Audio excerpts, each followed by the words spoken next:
What's up, good people? Mark Holmes here, and as always, I want to say thank you all for watching, commenting, subscribing, and being part of the Joe Blue Sports Report. Without you guys, as well as you ladies, you know that this literally does not work. Man, it is going on 1 o'clock in the morning here. Had some friends that came over, and we were playing spades out here and stuff, lost track of time. But I've been putting in the work today on getting everything together. Got all the cushions out here, trying to make sure everything is still good to go because I haven't set this up in a while. And I gotta tell you, it's actually a lot more comfortable with the cushions on here than just the wood that I have here that it sits on. Um, really don't have anything that's earth-shattering. There's no real news right now. It is the quiet before the storm of the NFL season. The players were off today. Allegedly, Jason Peters is definitely a guy who's in the mix. Um, I was told, I heard through the grapevine that some people kept saying, well, Mark has done like 7 videos about Jason Peters and he's not even signed, and that maybe I should wait until after he's signed before I do a video on it. But I will say that I started out from the time Tyron Smith got hurt. You've got to start figuring out what are we going to do. And I did videos about all the guys from Eric Fisher to Nate Solder, of course, Jason Peters and things. With Jason Peters, I don't know what the plan is. I don't know what the plan is going to be. We've heard conflicting stuff, and I guess in a way, you want to put out some misinformation so that way people don't necessarily know what you're doing. Jason Peters has played guard, he's played tackle, he can be swing tackle, he can do anything that you want him to do. But regardless, if he's signed on Tuesday, he's still not going to be ready to play for several weeks.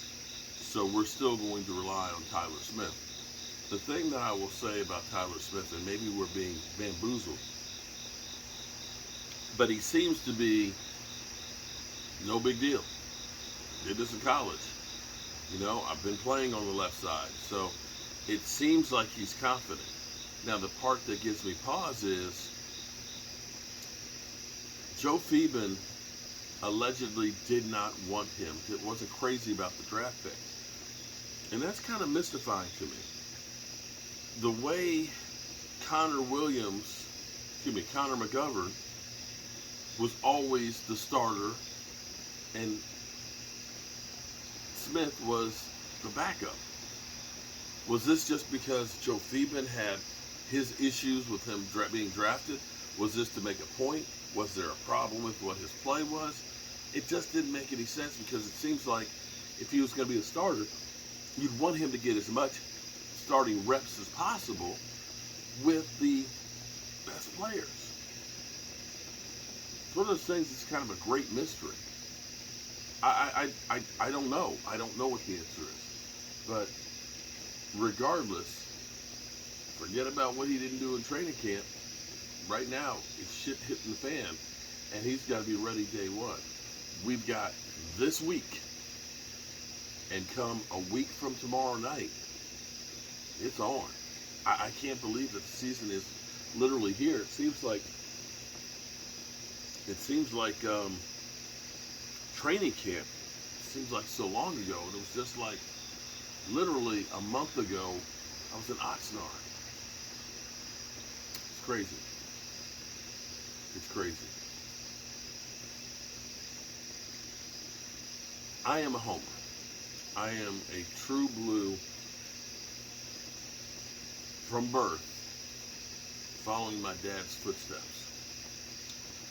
We had a friend of ours, Marvin, had a friend over who's a Giants fan.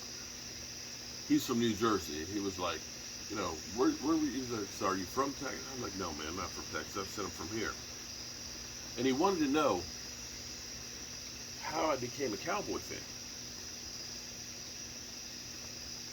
And see, growing up, I idolized my father.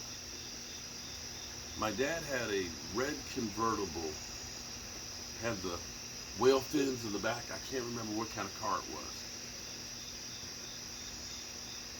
But whenever that car moved, I was in the car with my dad. Now, my dad worked for the Postal Service, and he worked in the afternoon. So it was like 3 o'clock when he would go in and things.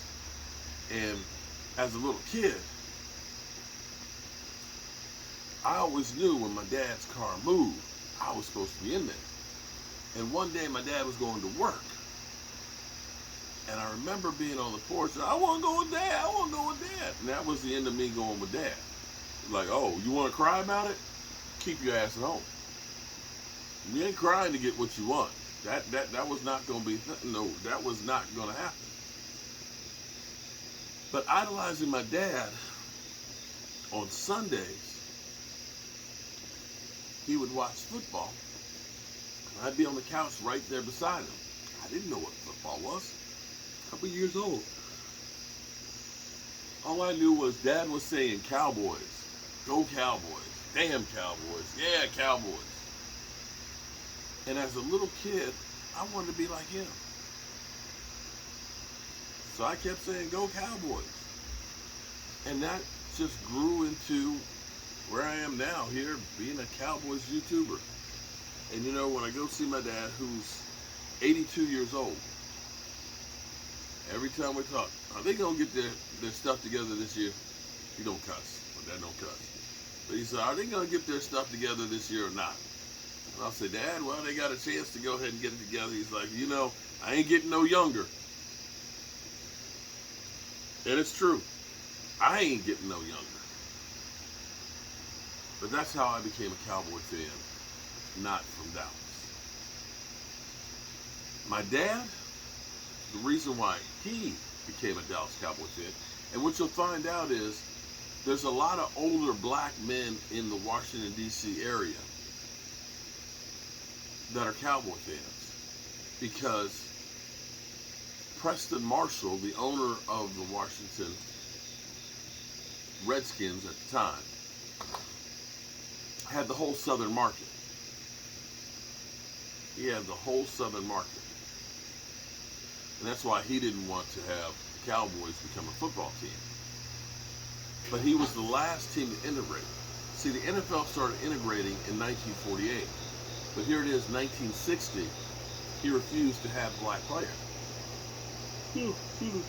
Because he wanted to continue to have that southern market. So for my dad, it's like, how can I support a team that wouldn't have anybody like him on it? That, and he loved Bob Bullet Hayes. So that's, my friends, is how I became a Cowboy fan from a child. Before there was a bandwagon, before they won their first Super Bowl, and have been my whole life. And for those in Dallas that say you're not a real fan, dudes, I lived through the greatest era of the Washington Commanders' history. All of Joe Gibbs' years. Joe Gibbs, defensive coordinator, Richie Pettibone, his son Richie Pettibone Jr. was a linebacker on our football team, my teammate. His daughter was a cheerleader. Joe Gibbs, his son, was our crosstown rivals quarterback. My brother ran into Chris Hamburger's wife's car. So I was around all of these Washington Redskins growing up. And during that time in high school, they were winning Super Bowls. But I never wavered once to jump onto that Washington Redskin bandwagon. Still had true to being a Cowboy fan. And believe me, back then, Washington had some passionate fans. They were almost as bad as Eagle fans. Oh well. Tired. That thought just hit me from talking to my friend over here, who's over here.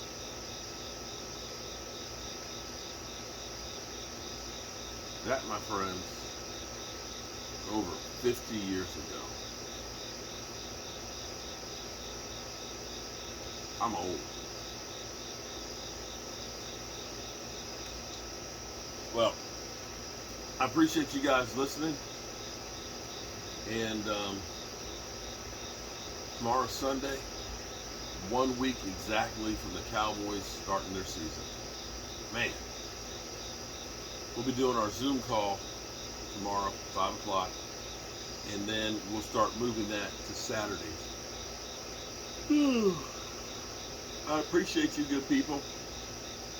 Peace out. And remember, tell the ones you love them. You might not get a chance again.